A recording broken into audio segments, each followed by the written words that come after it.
എല്ലാവർക്കും പുതിയൊരു വീഡിയോയിലേക്ക് സ്വാഗതം. എല്ലാവരും ബയോളജിയുടെ 146-ാമത്തെ പേജ് എടുക്കുക. ഓക്കെ, ടേബിൾ 6.2 ഏതാണ്? Classification of sub phylum vertebra, അതായത് സബ് ഫൈലം വെർട്ടിബ്രയുടെ ക്ലാസിഫിക്കേഷൻ അല്ലെങ്കിൽ തരംതിരിവ് എന്നുള്ള ഭാഗമാണ്. അല്ലെങ്കിൽ സബ് ഫൈലം വെർട്ടിബ്രയുടെ വർഗീകരണം, അതായത് വെർട്ടിബ്ര ഉള്ള ജീവജാലങ്ങളുടെ വർഗീകരണത്തെക്കുറിച്ചാണ് നമ്മൾ ഇവിടെ പഠിച്ചുകൊണ്ടിരിക്കുന്നത്. ഓൾറെഡി 2 എണ്ണം ഏതൊക്കെയാണ്?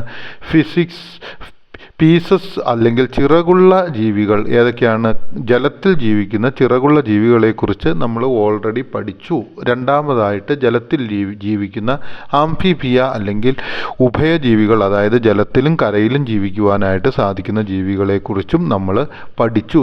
ഈ ജലത്തിലും കരയിലും ജീവിക്കുന്ന ജീവികളും അതുപോലെ തന്നെ കരയിൽ ജീവിക്കുന്ന ജീവികളും വരുന്ന ആ ഗ്രൂപ്പ് ഏതാണ് എന്ന് ചോദിച്ചു കഴിഞ്ഞാൽ ടെട്രാപോഡ എന്ന് പറയുന്ന ഗ്രൂപ്പിലാണ് അവ വരുന്നത്. അവയുടെ പ്രത്യേകത എന്താണെന്ന് ചോദിച്ചാൽ അവയ്ക്ക് കാലുകൾ ഉണ്ട് അല്ലെങ്കിൽ ലിംസ് ഉണ്ട് എന്നുള്ളതാണ്. ഇനി നമ്മൾ പഠിക്കുവാനായിട്ട് പോകുന്നത് റെപ്റ്റീലിയ അല്ലെങ്കിൽ ഉരഗങ്ങൾ എന്ന് പറയുന്ന ടെട്രാപോഡ എന്ന ഗ്രൂപ്പിലെ ഉരഗങ്ങൾ എന്ന ഭാഗമാണ്, അല്ലെങ്കിൽ റെപ്റ്റീലിയ എന്നുള്ള ആ പാഠഭാഗമാണ് നമ്മൾ ഇന്ന് പഠിക്കുവാനായിട്ട് പോകുന്നത്. എല്ലാവരും ടെക്സ്റ്റ് ബുക്ക് എടുത്ത് കയ്യിൽ വയ്ക്കുക. Okay, reptiles dry skin scales are there in the body. ഈ റെപ്റ്റൈൽസിൻ്റെ ഒരു പ്രത്യേകത എന്താണ് എന്ന് ചോദിച്ചാൽ നമ്മൾ മനസ്സിലാക്കിയെടുക്കുക അവയ്ക്ക് എന്താണ് ഈ റെപ്റ്റൈൽസ് എന്ന് വെച്ചാൽ ആദ്യം മനസ്സിലാക്കുക ഇഴജന്തുക്കൾ എന്നവയാണ്.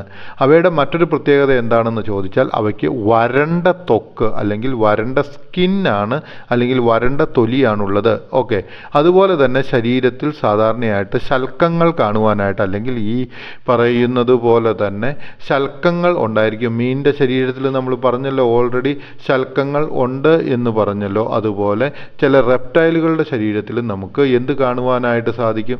ശൽക്കങ്ങൾ കാണുവാനായിട്ട് സാധിക്കും. അടുത്തതായിട്ട് നമ്മൾ ഇവയുടെ ഒരു പ്രത്യേകതയായിട്ട് കാണുന്നത് എന്താണ്? നെയിൽസ് ഓൺ ഡിജിറ്റ്സ്, അതായത് അവയുടെ എന്താണ് വിരലുകളിൽ നഖങ്ങൾ കാണുവാനുള്ള സാധ്യതയുമുണ്ട്. അതായത് എന്തിൻ്റെ ഒഴികെ? പാമ്പിൻ്റെ ഒഴികെ ബാക്കിയുള്ള ഈ പറയുന്ന റെപ്റ്റാലിയയിലുള്ള ജീവജാലങ്ങളുടെ നഖങ്ങൾ കാണാൻ സാധ്യതയുണ്ട്. ഏതൊഴികെ? പാമ്പിൻ്റേത് ഒഴികെ. ഇനി അടുത്തതായിട്ട് നമ്മൾ മനസ്സിലാക്കേണ്ടത് എന്താണ് എന്ന് ചോദിച്ചാൽ അവയുടെ ഏത് പ്രവർത്തനത്തെക്കുറിച്ചാണ് ഇനി നമ്മൾ മനസ്സിലാക്കേണ്ടത്?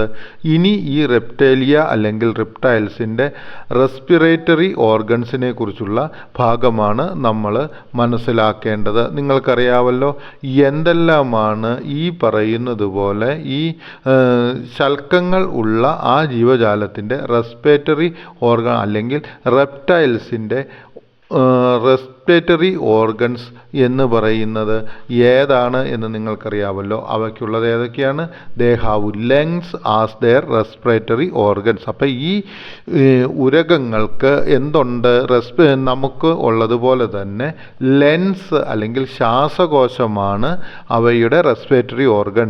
ദേ ബ്രീത്ത് ത്രൂ ദെയർ ലങ്. അവ എന്താണ് ചെയ്യുന്നത്? അവ എന്താ ചെയ്യുന്നത്? ശ്വാസോച്ഛ്വാസം ചെയ്യുന്നുണ്ട് അവയുടെ ലെൻസിനകത്തേക്കൂടെ. ഓക്കെ, അങ്ങനെ ലെൻസിനകത്തേക്ക് ഈ ശ്വാസം എടുത്തുകൊണ്ട് അവ ശ്വാസോച്ഛ്വാസം ചെയ്യുന്നു. ഇനി എന്താണ്? Majority of the reptiles have 3 chambered heart. അതായത് ഇവയുടെ ഹാർട്ടിൻ്റെ പ്രത്യേകത എന്താണ്? റെപ്റ്റൈൽസിൻ്റെ ഹാർട്ടിൻ്റെ പ്രത്യേകത എന്താണ്?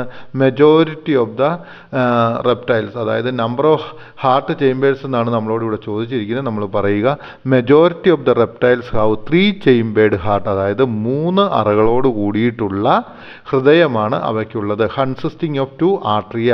ഈ 3 അറകളിൽ 2 ആർട്രിയയും ഉണ്ട്, അതുപോലെ തന്നെ ഒരു വെൻട്രിക്കിളും ഉണ്ട്. അവയ്ക്ക് ഒരു വെൻട്രിക്കിളും ഉണ്ട് എന്നുള്ള കാര്യം നമ്മൾ മനസ്സിലാക്കുക. പക്ഷേ ഈ റെപ്റ്റൈൽ എന്ന് പറയുന്നത് ഒരു ഉരഗമാണെങ്കിലും അവയ്ക്ക് 3 ഹാർട്ടിന് ചേംബേഴ്സ് അല്ല ഉള്ളത്, 4 ചേംബേഴ്സ് ആണ് ഉള്ളത് എന്നുള്ള കാര്യം നമ്മൾ ഓർക്കുക. ഓക്കെ, റെപ്റ്റൈൽസിൻ്റെ റീപ്രൊഡക്ഷൻ എങ്ങനെയാണ് അവ നടത്തുന്നത് എന്ന്, റീപ്രൊഡക്റ്റീവ് മെത്തേഡ് എന്താണ്? They reproduce primarily through sexual reproduction with internal fertilisation. അവ എന്താണ് ചെയ്യുന്നത്? അവ സെക്സ്വൽ റീപ്രൊഡക്ഷൻ അല്ലെങ്കിൽ അവ ഇണ ചേർന്നുകൊണ്ടാണ് റീപ്രൊഡക്ഷൻ നടത്തുന്നത്. അവയിൽ ഇൻറ്റേർണൽ ഫെർട്ടിലൈസേഷനുമാണ് നടക്കുന്നത്. എനിക്ക് തോന്നുന്നു റെപ്റ്റൈൽസിനെ കുറിച്ചുള്ള ഈ ഭാഗം നിങ്ങൾക്ക് മനസ്സിലായി എന്ന് തോന്നുന്നു. ഇനി നമ്മൾ പഠിക്കുവാനായിട്ട് പോകുന്നത് ഏവസ് അഥവാ പക്ഷികൾ എന്നുള്ള ആ ഒരു പാഠഭാഗമാണ്. ഏതാണ്? ഏവസ് അഥവാ പക്ഷികൾ. ഓക്കെ, ഈ body is covered with feathers, wings, close on digits. അതായത് ഈ പക്ഷികളുടെ പ്രത്യേകത എന്താണ്? പക്ഷികളുടെ ശരീരം എന്താണ് ചെയ്തിരിക്കുന്നത്? കവേർഡ് വിത്ത് ഫെതേഴ്സ്, അതായത് തൂവലുകളാൽ പൊതിഞ്ഞിരിക്കുന്നു. ഓക്കെ, ശരീരത്തിനും പിന്നെ എന്താണുള്ളത്? ചിറകുകൾ ഉണ്ട്. എന്താണ് അവയ്ക്കുള്ളത്? വിങ്സ് ഉണ്ട് അല്ലെങ്കിൽ ചിറകുകൾ ഉണ്ട്. ഓക്കെ, ക്ലോസ് ഓൺ ഡിജിറ്റ്സ്, അതായത് അവയുടെ വിരലുകളിൽ എന്താണുള്ളത്? നഖങ്ങൾ ആണ് ഉള്ളത്. എനിക്ക് തോന്നുന്നു നിങ്ങൾക്ക് ഈ പാഠഭാഗം മനസ്സിലായി വരുന്നുണ്ട് എന്ന് തോന്നുന്നു. ഓക്കെ, പക്ഷികളുടെ ഒരു പ്രത്യേകതയായിട്ട് നമ്മൾ മനസ്സിലാക്കുക, ഏവസ് അല്ലെങ്കിൽ പക്ഷികൾ ഈസ് കവേർഡ്, അവയുടെ ശരീരം എന്താണ്? Covered with feathers and wings, അവയ്ക്ക് വിങ്സ് ചിറകുകളുണ്ട്. അതുപോലെ തന്നെ ക്ലോസ് ഓൺ ഡിജിറ്റ്സ്, അവയുടെ വിരലുകളിൽ എന്തുണ്ട്? നഖങ്ങളുണ്ട്. ബേഡ്സ് ഹാവ് എന്താണ്? നോസ്ട്രിൽസ്, അവയ്ക്ക് എന്താണുള്ളത്? ഈ മൂക്കിൻ്റെ ദ്വാരങ്ങൾ ഉള്ളവയാണ്. ഓക്കെ, ലാറക്സ് അല്ലെങ്കിൽ ഒരു ട്രെച്ചറ ആൻഡ് ലങ്സ്, അവയ്ക്ക് എന്താണുള്ളത്? ലാറക്സ് ഉണ്ട്. അതുപോലെ തന്നെ ട്രെച്ചറയും അവയ്ക്ക് ഉള്ളവയാണ്. ഈ ലാറിങ്സും അതുപോലെ ട്രെച്ചറയും എന്താണെന്നുള്ള കാര്യം ഓൾറെഡി ഞാൻ പറഞ്ഞിട്ടുണ്ട് പ്രീവിയസ് വീഡിയോസിൽ. ആ വീഡിയോസ് കാണുക. Okay, in addition they have inner air sacs and syrinx അല്ലെങ്കിൽ ഒരു വോക്കൽ സെൻറ്റർ ഉണ്ട്. അവയ്ക്ക് എന്താണ്? ഒരു ഇന്നർ എയർ സാക്കുകൾ എന്ന് പറഞ്ഞ്, അല്ലെങ്കിൽ അവയുടെ ശരീരത്തിൻ്റെ പല ഭാഗങ്ങളിലും ഏതാണുള്ളത്? ഈ എയറിനെ അല്ലെങ്കിൽ വായുവിനെ ശേഖരിച്ചു വെച്ചിരിക്കുന്ന എയർ സാക്കുകൾ ഉണ്ട്. ഓക്കെ, ഇനി അടുത്തതായിട്ട് നമ്മൾ കാണേണ്ടത് എന്താണ്? They have 4 chambers. അപ്പോൾ അവയുടെ എന്താണ് കാണുന്നത്? അവയ്ക്ക് 4 ചേംബേഴ്സ് ഉണ്ട്. എന്തിനാണ്? അവയുടെ ഹാർട്ടിന് 4 ചേംബേഴ്സ് ഉണ്ട്. ഏതെല്ലാമാണ് അവ?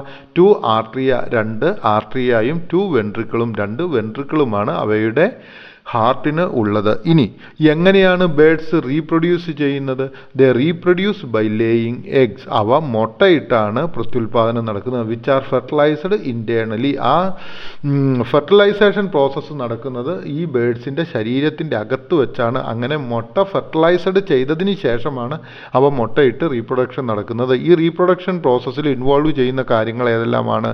മെയ്റ്റിംഗ്, അതായത് ഇണ ചേരുന്നതും, എഗ് ലേയിങ്, ഈ മുട്ടയിടുന്നതും, അതുപോലെ തന്നെ ഇൻക്യുബേഷൻ, അതായത് ആ മുട്ട ഇരുന്ന് ചൂടാകുക, അല്ലെങ്കിൽ അവ ചിലത് അടയിരിക്കും, ചിലത് സ്വയം ഇരുന്ന് അന്തരീക്ഷത്തിൻ്റെ ചൂട് കൊണ്ട് അവയ്ക്ക് എന്ത് പറ്റുന്നു? അവ മുട്ടയിട്ട് അതിൻ്റെ വർഗത്തിനെ എന്ത് ചെയ്യുന്നു? പ്രത്യുൽപാദനം നടത്തുന്നു. ഓക്കെ, ഇനി നമ്മൾ അടുത്തതായിട്ട് പഠിക്കാൻ പോകുന്നത് ഏതാണ്? ഏവസ് കഴിഞ്ഞിട്ട് മാമാലിയ അല്ലെങ്കിൽ മാമൽസ് എന്ന് പറയുന്ന, മാമേലിയ അല്ലെങ്കിൽ സസ്തനികൾ. മാമൽസ് എന്ന് വെച്ചാൽ സസ്തനികൾ. സസ്തനികൾ എന്ന് വെച്ചാൽ എന്താണെന്ന് നിങ്ങൾക്ക് എല്ലാവർക്കും അറിയാമല്ലോ, പ്രസവിക്കുന്ന ജീവജാലങ്ങൾ. ഓക്കെ, ഇനി അവയുടെ പ്രത്യേകത എന്താണ്? ഈ മാമേലിയ അല്ലെങ്കിൽ മാമൽസിൻ്റെ പ്രസവിക്കുന്ന ജീവജാലങ്ങളുടെ പ്രത്യേകത എന്താണെന്ന് വെച്ചാൽ there body is covered with hair അല്ലെങ്കിൽ ഫർ.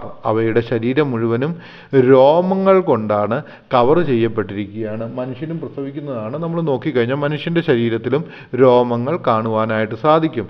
നെയിൽസ് ഓൺ ഫിംഗേഴ്സ്, അവയുടെ വിരലുകളിൽ എന്താണ് കാണാൻ സാധിക്കുന്നത്? നഖങ്ങൾ കാണുവാൻ സാധിക്കുന്നു.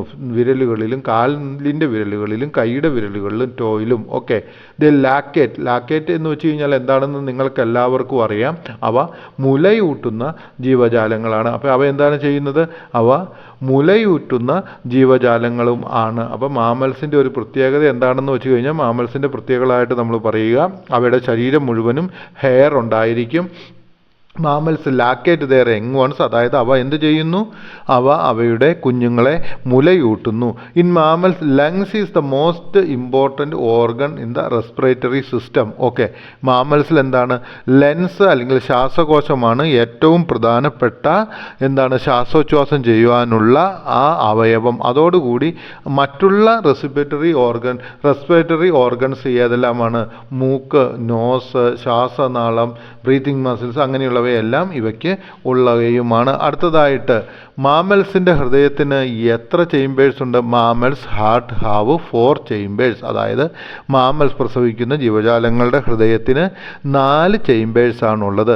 ദേ ആർ 2 ആർട്രിയ ആൻഡ് 2 വെൻട്രിക്കിൾ. ഈ 4 ചേമ്പേഴ്സ് ഏതെല്ലാമാണ്? 2 ആർട്രിയയും 2 വെൻട്രിക്കിളുമാണ്. ഈ ആർട്രിയ എന്താണെന്നും വെൻട്രിക്കിൾ എന്താണെന്നും ഒക്കെ ഞാൻ പ്രീവിയസ് ക്ലാസ്സിൽ എക്സ്പ്ലെയിൻ ചെയ്തിട്ടുണ്ട്. ആ വീഡിയോസ് നിങ്ങൾ കാണുക. ഓക്കെ, അടുത്തതായിട്ട് most of the mammals are viviparous, അതായത് giving birth to young ones. അതായത് എന്താണ് ഈ മാമൽസിൻ്റെ പ്രത്യേകത എന്താണ്? അവ വിവിപോറസ് ആണ്, അല്ലെങ്കിൽ അവ എന്ത് ചെയ്യുന്നു? അവ തങ്ങളുടെ പുതിയ തലമുറയ്ക്ക് എന്ത് ചെയ്യുന്നു? അവ ജന്മം നൽകുന്നു അല്ലെങ്കിൽ പ്രസവിക്കുന്നു. അതിന് റീപ്രൊഡക്റ്റീവ് മെത്തേഡ് ഏതാണ്? സെക്സ്വൽ കോണ്ടാക്റ്റ് ആണ്. സെക്സ്വലി അവ റീപ്രൊഡ്യൂസ് ചെയ്യുകയും അവ പ്രസവിക്കുകയും മുലയൂട്ടുകയും ചെയ്യുന്ന ജീവജാലങ്ങളാണ് ഏത്? മാമൽസ് എന്ന് പറയുന്നത്. എനിക്ക് തോന്നുന്നു ക്ലാസിഫിക്കേഷൻ ഓഫ് സബ്ഫൈലം വെർട്ടിബ്ര, അതായത് നട്ടലുള്ള ജീവജാലങ്ങളെക്കുറിച്ചുള്ള ആ ക്ലാസിഫിക്കേഷൻ ടേബിൾ 6.1 നിങ്ങൾക്ക് കൃത്യമായിട്ട് മനസ്സിലായെന്ന്. ഇനി നമ്മൾ ഒരു ചോദ്യം കൂടി ഇവിടെയുണ്ട്. Find out the number of heart chambers of crocodile and alligators. അതായത് നമ്മളോട് പറഞ്ഞിരിക്കുന്നത് ക്രൊക്കഡൈലിൻ്റെയും അതുപോലെ തന്നെ അലിഗേറ്റേഴ്സിൻ്റെയും, അതായത് ഈ മുതലയുടെയും ചീങ്കണ്ണിയുടെയും ഹൃദയത്തിലുള്ള അറകളുടെ എണ്ണം കണ്ടെത്തുവാനാണ് പറഞ്ഞിരിക്കുന്നത്. ക്രൊക്കഡൈൽസ്. അപ്പോൾ ഈ ക്രൊക്കഡൈൽസിനകത്ത് തന്നെ ഉൾക്കൊള്ളുന്ന ജീവജാലങ്ങളാണ് ക്രൊക്കഡൈൽസ്, അലിഗേറ്റേഴ്സ് ആൻഡ് ഗാവിലിയൻസ്. അവയ്ക്കെല്ലാം ഈ 3 ജീവജാലങ്ങൾക്കും എന്താണ്? 4 chambers, 4 chambered heart like aves and mammals. അതായത് പക്ഷികളെ പോലെയും പ്രസവിക്കുന്ന ജീവജാലങ്ങളെ മൃഗങ്ങളെ പോലെയും എന്താണ്? 4 അറകളാണ് അവയുടെ ഹൃദയത്തിന് ഉള്ളത്. എനിക്ക് തോന്നുന്നു നിങ്ങൾക്ക് ഈ classification of sub phylum vertebrae table 6.2 page number 146 മനസ്സിലായി എന്ന്. ഇനി നമുക്ക് അടുത്ത വീഡിയോയിലേക്ക് പോകാം, ക്ലാസിഫിക്കേഷൻ ഓഫ് പ്ലാന്റ്സ് എന്നുള്ള വീഡിയോ.